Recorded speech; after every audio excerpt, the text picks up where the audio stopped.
नमस्कार, गुरु परंपरा योग संस्थान में आपका स्वागत है।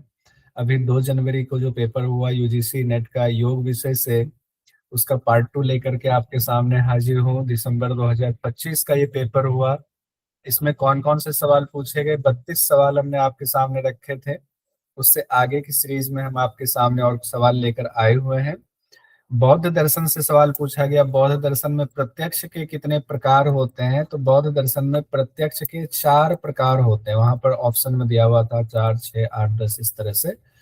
तो बौद्ध दर्शन में प्रत्यक्ष को 4 प्रकार में बांटा जाता है। इंद्रिय प्रत्यक्ष, मानस प्रत्यक्ष, स्वसंवेदन प्रत्यक्ष और योगज प्रत्यक्ष। तो इसका सही उत्तर था 4। एक क्वेश्चन जैन दर्शन से पूछा गया, जीव के भेद से सवाल था। इसमें था कि भव्य और अभव्य किसके भेद हैं? हाँ, क्वेश्चन ये था भव्य और अभव्य किसके भेद हैं। तो जीव का था, अजीव का था, ऐसे नीचे ये सारी चीजें दी हुई थी। तो जीव के भेद बताए गए हैं, भव्य और अभव्य। भव्य कहा गया है जो मोक्ष प्राप्त करने की जो जीव क्षमता रखते हैं उन्हें भव्य जीव कहा गया है। जो मोक्ष प्राप्त करने की क्षमता नहीं रखते हैं उन्हें अभव्य जीव कहा गया है। एक क्वेश्चन था, सर्व संकल्प सन्यासी कौन है? ये भगवत गीता से सवाल आया हुआ था। सर्व संकल्प सन्यासी, इसमें 4 ऑप्शन थे, योगारूढ़, युंजान और 2 ऑप्शन और था। तो योगारूढ़ इसका सही उत्तर होगा। इसका श्लोक आपको दिखाते हैं कि श्लोक है 6ठे अध्याय का 4था श्लोक है, जिसमें दिया हुआ है सर्व संकल्प सन्यासी योगारूढ़ उच्यते करके। तो सर्व संकल्प सन्यासी शब्द आया हुआ है किन के लिए? योगारूढ़ के लिए आया हुआ है। जब व्यक्ति इंद्रियों को भोगों में लिप्त नहीं होता है, जब किसी भी व्यक्ति के इंद्रियां भोगों में लिप्त नहीं होता है, उनकी कर्मों में भी कोई आसक्ति नहीं होती है, सभी प्रकार की इच्छा और संकल्पों का त्याग कर देता है, सर्व संकल्प सन्यासी का यही अर्थ होता है, तब वह योगारूढ़ कहलाता है। तो ये योगारूढ़ वाला एक क्वेश्चन आया हुआ था। एक क्वेश्चन बहुत सुंदर ये था, सूची 1 सूची 2 का मिलान करें, जिसमें एक तरफ था मोक्ष संन्यास योग, कैवल्यपाद, विनय पिटक, नरक का द्वार। तो मोक्ष संन्यास योग भगवत गीता से संबंधित है, कैवल्यपाद आपका योग सूत्र से संबंधित है, विनय पिटक बौद्ध धर्म से संबंधित है, नरक का द्वार में काम वाला। एक क्वेश्चन था चित्त वृत्ति निरोध का उपाय, उसमें बताया गया था ईश्वर प्रणिधान ही, उसमें एक 4 ऑप्शन था, एक ईश्वर प्रणिधान ही सबसे सटीक ऑप्शन, एप्रोप्रिएट ऑप्शन था। ये क्वेश्चन था। एक बहुत ही आसान सवाल योग दर्शन से और आया हुआ था। योग दर्शन से इस बार आसान सवाल थे। 2 सवाल बस ऐसा था जिसमें आपको सूत्र दिया हुआ था, सूत्रों को मैच करना था। एक सवाल ये आया था, ततो द्वंद्वान विघातः में ततो शब्द किसके लिए आया हुआ है? प्राणायाम के लिए, धारणा के लिए, आसन के लिए, ध्यान के लिए। तो ये आसन के लिए आया हुआ था। सही उत्तर आसन है। जैसे योग दर्शन में आसन के फल के लिए ततो द्वंद्वान विघात शब्द आया हुआ है। योग दर्शन से बहुत सारे सवाल आए थे। कुछ सवाल जो मेरे पास पहुंचे हैं मैं उसका विश्लेषण कर रहा हूँ। काय व्यूह का ज्ञान किस पर संयम से होता है? तो नाभि चक्र पर संयम से काय व्यूह का ज्ञान होता है। विभूतिपाद से सवाल पूछा गया था। नाभि चक्रे काय व्यूह ज्ञानम, नाभि चक्र पर संयम करने से शरीर के व्यूह का ज्ञान हो जाता है। तो ये भी सवाल था, बहुत आसान सवाल था। अभी जितने सवाल हम आपके सामने रखने वाले हैं उसके बावजूद भी कई सवाल रह जाएंगे। तो आपको लगता है कुछ सवाल छूट गए हैं, ये पार्ट 2 हम लोग कर रहे हैं। तो आप नीचे मैसेज बॉक्स में जरूर लिखना कि ये सवाल छूट गया है, इसका क्या आंसर होगा। तो हम उसको अगले पार्ट में जरूर लेकर आएंगे। एक क्वेश्चन था, कैवल्य की प्राप्ति से संबंधित सही ऑप्शन क्या है? तो सारे ऑप्शन तो याद नहीं है। एक था सत्व और पुरुष की शुद्धि वाला, चित्त और कुछ था, बुद्धि और पुरुष था। तो सही उत्तर है सत्व और पुरुष की शुद्धि से। इसका सूत्र भी आप देख लीजिए तो आपको याद आ जाएगा। विभूतिपाद का जो अंतिम सूत्र है, 55वां सूत्र है, जिसमें कहा गया है सत्व पुरुषयोः शुद्धि साम्ये कैवल्यम इति। सत्व पुरुषयोः शुद्धि साम्ये कैवल्यम इति, यानी सत्व और पुरुष की जब समान रूप से शुद्धि हो जाती है तब कैवल्य की स्थिति होती है। एक सवाल और था, मूढ़ में कौन सा गुण प्रबल होता है? ये तो हम लोगों ने बहुत अच्छे से याद किया हुआ था क्लास में। मूढ़ में कौन सा गुण प्रबल होता है? तो चित्त की जो 5 भूमियां हैं, ये सवाल वहां से पूछा गया, क्षिप्त, मूढ़, विक्षिप्त, एकाग्र और निरुद्ध से। तो इसका सीक्वेंस भी हमें याद रखना पड़ता है, क्षिप्त, मूढ़, विक्षिप्त। तो देखिए मूढ़ में क्या होता है, क्षिप्त में क्या होता है?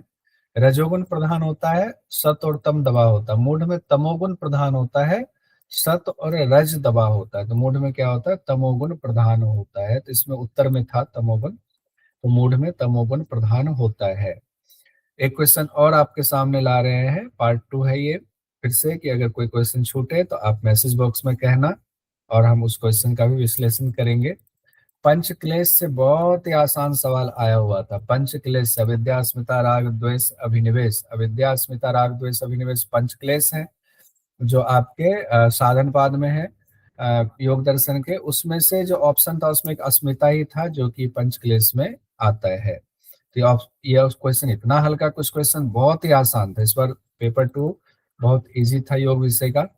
फिर अंतराय से संबंधित ये कई बार सवाल पूछा जाता है। अंतराय जो आपके हैं उन अंतरायों को लगाना होता है क्रम से, तो ये आपको पूरा सूत्र याद करना पड़ेगा। वैसे तो आपको योग दर्शन के सभी 195 सूत्र याद हो जाए तो अच्छा है, नहीं याद हो तो एटलीस्ट आपको पता होना चाहिए, आपके चित्त में होना चाहिए कि एक शब्द आए तो पूरा मुंह से बोल करके, जैसे गाना याद हो जाता है, याद हो जाए। जैसे कि व्याधि त्यान संशय प्रमाद आलस्य अविरति भ्रांति दर्शन अलब्ध भूमिकत्व अनवस्थित तत्वानि चित्त विक्षेपास्ते अंतराया। ये जो 9 अंतराय है ये आपको सीक्वेंस में याद होना चाहिए। तो इसमें व्याधि नहीं था, सित्यान से था, त्यान संशय प्रमाद आलस्य अविरति, इस तरह से। तो ये सीक्वेंस में लगाने के लिए पूछा गया था क्रम से। फिर उसमें कूट दिया हुआ था कौन सा कूट सही है। तो एक क्वेश्चन यहाँ से भी था। फिर एक क्वेश्चन था आपका विक्षेप सहभुव से भी एक क्वेश्चन पूछा गया था। निम्न में से कौन सा विक्षेप सहभुव है, ऐसा क्वेश्चन आया हुआ था। हम लोग जानते हैं विक्षेप सहभुव है दुख दौर मनस्य अंग मेजयत्व श्वास प्रश्वास विक्षेप सहभुव। अंतराय के ठीक बाद इसकी चर्चा आती है। दुख दौर मनस्य अंग मेजयत्व श्वास और प्रश्वास, ये 5 हैं आपके विक्षेप सहभुव। ये भी सीक्वेंस में आपको याद होना चाहिए। कई बार सीक्वेंस पूछ लिया जाता है, कई बार ये पूछ लिया जाता है कि निम्न में से कौन सा विक्षेप सहभुव है, कौन सा नहीं है। तो तीनों तरीके से क्वेश्चन पूछा जाता है। ये क्वेश्चन पूछा गया था विभूतिपाद से, उदान वायु की सिद्धि से निम्न में से कौन सा संबंधित है। तो उदान वायु में हम लोग जानते हैं उदान जयात जल पंख कंटक आदिशो असंग उत्क्रांतिश्च। तो 3 चीजें इसमें आती है ना, जल पंख और कंटक। यानी जल पंख और कंटक ये छू भी नहीं पाता उस योगी को। अगर उदान वायु पर सिद्धि प्राप्त हो गई तो जल में नहीं डूबेगा, उसके ऊपर ऊपर ही रह जाएगा। कीचड़ में नहीं टच हो सकता है, कीचड़ से ऊपर शरीर इतना हल्का हो जाएगा। कांटा कंटक कांटा आदि नहीं चुभेगा, कांटा से भी हल्का हो जाएगा, कांटा से भी ऊपर योगी रह जाता है। तो इसमें कूट में दिया हुआ था तो 3 को चूज करना था, जिस कूट में ये तीनों हो उसको लगाना था। बहुत आसान सवाल था ये। एक सवाल ये पूछा गया था आपको घेरण संहिता से, वृक्षासन का स्टेप्स पूछा गया था। सबसे पहले क्या करते हैं, तो वृक्षासन में बताया गया, बहुत आसान बताया गया है। जैसे कि इसमें है, एक सेकंड यहाँ से लेते हैं, हाँ इसको थोड़ा सा ऊपर कर लें। वृक्षासन के स्टेप्स में उसमें दिया हुआ था 1 2 3 4 ऑप्शन करके। तो देखिए क्या कहा गया घेरण संहिता में, वाम उरु मूल देशे च याम्यम पादम निधाय वै तिष्ठेतु वृक्षवद भूमो वृक्षासनम इदम विदुः।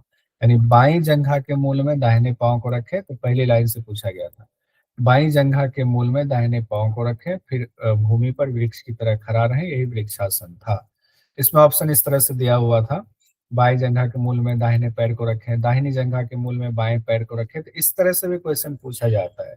शुरुआत कहाँ से है, ग्रंथ में क्या दिया गया है, 2 और ऑप्शन था इसमें, तो अभी ध्यान नहीं आ रहा है। एक क्वेश्चन ये कई बार पूछा जाता है, ये क्वेश्चन देखिए प्रणिपात वाला प्रश्न आया हुआ था, वैसे भगवत गीता का है। तो ये क्वेश्चन तो आप इसको यूनिट 2 में भी मान सकते हैं, यूनिट 9 में भी मान सकते हैं।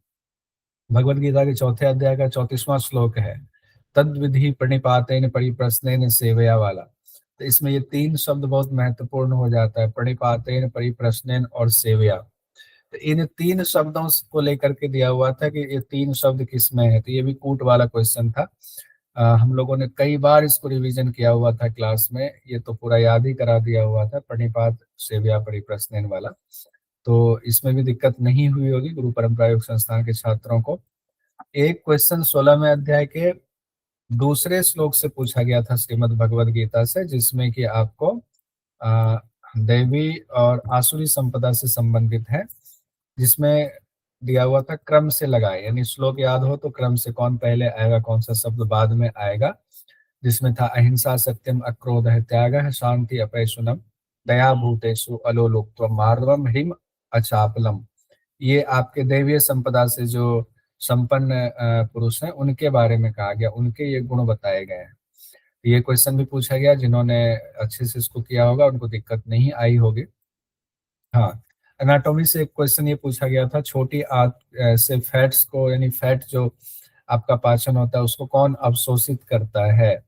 तो इसको अवशोषित करता है लैक्टियल्स अवशोषित करता है। लैक्टियल को उसको लसिका वाहिकाएं भी कहा जाता है। हिंदी में लसिका वाहिकाएं लिखा हुआ था, इंग्लिश में लैक्टियल लिखा हुआ था। तो लैक्टियल बेसिकली क्या होता है, ये लसिका वाहिका है, लिम्फेटिक सिस्टम के अंतर्गत आता है। तो ये व्हाइट वाले ये सेल होता है लैक्टियल, ये क्या करता है, छोटी आंत में फैट जो पाचन होता है उसको अवशोषित कर लेता है और फिर इसको ब्लड में पहुंचा देता है। तो ये वो सेल दूध की तरह दिखता है, वो व्हाइट व्हाइट दिखता है, तो उसको कहा जाता है मिल्क सेल्स भी उसको कहा जाता है। तो एक क्वेश्चन यहाँ से पूछा गया था, एक क्रम में लगाने के लिए क्वेश्चन था, बहुत आसान क्वेश्चन था ये। देखिए, लंबर, सर्वाइकल, थोरेसिक, सेक्रम और कॉक्सिक्स, इसको था कि लगाइए क्रम में। अब कितना आसान सवाल पूछा गया है। लंबर तो नीचे होता है, सर्वाइकल सबसे ऊपर है, फिर थोरेसिक होगा, फिर लंबर होगा, फिर सेक्रम और कॉक्सिक्स होगा, जैसे इस तस्वीर में आपको दिखाते हैं। देखिए, ये आपका स्पाइन है, इसमें जो आपके वर्टिब्रा है उसका नाम होता है ना, C1 से C7 तक हो गया सर्वाइकल, तो सर्वाइकल है, फिर थोरेसिक है जिसमें 12 है, फिर लंबर 5 है, फिर सेक्रम है, फिर कॉक्सिक्स है। तो इसको भी सीक्वेंस में लगाना है। कितना आसान सवाल पूछा गया। तो सर्वाइकल पहले होगा, फिर थोरेसिक, फिर लंबर, फिर सेक्रम और फिर आपका कॉक्सिक्स हो जाएगा। इस तरह से सवाल पूछा गया था। एक सवाल और था, हाँ ये सवाल पूछा गया था, देखिए ये भी बहुत ही आसान सवाल पूछा गया था। आर्टरी में शुद्ध रक्त बहता है और शिराओं में अशुद्ध रक्त बहता है, इसमें दो कथन वाला सवाल था। फिर उसके बाद दिया हुआ था, जबकि फुफ्फुसीय धमनी में पल्मोनरी आर्टरी हार्ट से लंग्स में अशुद्ध ब्लड को ले जाता है और ऑक्सीजन युक्त यानी शुद्ध ब्लड को फुफ्फुस फुफ्फुसीय सिरा जो है पल्मोनरी वेन वो लंग्स से हार्ट में पहुंचाता है। तो कौन सा सही कौन सा गलत? तो दोनों ही सही है। तो इसका इससे भी संबंधित एक सवाल ये वाला एज इट इज ऐसे ही पूछा गया था। फिर एक सवाल मूत्र संकलित करने का सीक्वेंस था, वो पूरा सवाल अभी आया नहीं है मेरे पास। वो जैसे ही आ जाता है, बहुत सारे स्टूडेंट्स है या आपके पास हो सवाल, वो सवाल बताना आप, उसको भी कर लेंगे। तो आज 51 सवाल तक हम लोगों ने कर लिया हुआ, अभी भी 49 सवाल बचे हुए हैं। 100 सवाल पूछे गए हैं, 51 सवाल हमारे कंप्लीट हो गए, 49 सवाल यानी 49 सवाल और बचे हुए हैं। तो आप मैसेज बॉक्स में भेजिए कौन कौन से सवाल आपको लगता है कि आया हुआ था और उसका विश्लेषण रह गया हुआ है, हम उसको जल्द ही पूरा करेंगे। जल्द ही हमारा नया बैच शुरू होने वाला है गुरु परंपरा योग संस्थान का, जल्द ही नया बैच शुरू होने वाला है। बैच इस बार अलग होगा, विशेष होने वाला है, इसमें एक स्पेशल सेशन भी होगा, हफ्ते में 3 या 4 दिन होगा वो स्पेशल सेशन। तो आप संपर्क कर सकते हैं 9873 80 24 93, इसमें व्हाट्सअप कर सकते हैं आप। और जैसे ही पूरी जानकारी आती 2 से 3 दिन में कि बैच में क्या खास रहने वाला है, तो हम आपको बताएंगे, आप बैच ज्वाइन कर सकते हैं। ऑनलाइन टेस्ट सीरीज ज्वाइन करना हो, बैच ज्वाइन करना हो, सिर्फ पीडीएफ लेना हो, वैसे बैच ज्वाइन करना ज़्यादा अच्छा होगा, बहुत महंगा नहीं है, हम बहुत ही जेन्युइन उसमें रखते हैं ताकि किसी को दिक्कत ना हो। बाकी वीडियो तो यूट्यूब पर फ्री है ही, आप वहाँ से पढ़ सकते हैं। तो इसी के साथ धन्यवाद, अगले सीरीज के साथ फिर जल्दी हाजिर होते हैं। नमस्कार।